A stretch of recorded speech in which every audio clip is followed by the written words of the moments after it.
বিসমিল্লাহির রহমানির রহিম। আসসালামু আলাইকুম, ওয়েলকাম টু রান্নাবাড়িতে। আজকের রেসিপি হলো দেশি মুরগির সাথে মুগ ডাল দিয়ে রান্নার রেসিপি। কি সুন্দর হয়, অসম্ভব মজা হয়। দেশি মুরগি দিয়ে যদি মুগ ডালটা রান্না হয় তাহলে তো কথাই নেই।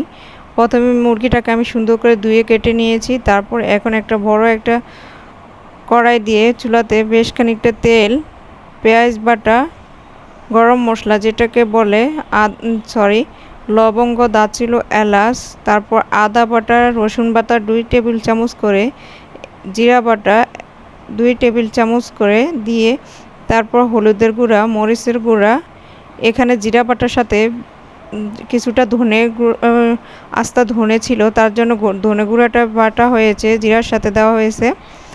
তারপর এখন আমি মাংসটাকে বেশ খানিকটা সময় নিয়ে কষিয়ে রান্না করে নিব, কারণ দেশি মুরগিটা একটু কষানোর জন্য অনেকটাই সময় লাগে।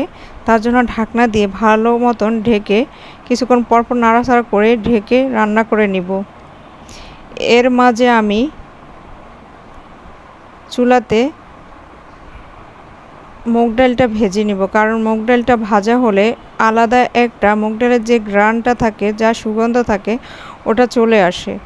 তার জন্য আমি ভেজে তারপর নিয়ে এখন আমি ঝাঁকাতে নিয়ে ভালো করে ধুয়ে পরিষ্কার করে নিব। এদিক দিয়ে আমার মুরগিটা প্রায় কষানো শেষ। এখন আমি দেখো উপর কি পরিমাণ তেল ছেড়ে দিছে, কারণ দেশি মুরগিতে প্রচুর পরিমাণ তেল হয়। মুগ ডালটার সাথে দিয়ে একটু 2-1 মিনিটের মতো নাড়াচাড়া করি, বেশ খানিকটা গরম পানি দিয়ে ঢাকনা দিয়ে ঢেকে নিব। তারপর এর মধ্যে 10 থেকে 15 মিনিট অপেক্ষা করুন। তারপর দেখুন রান্না শেষ।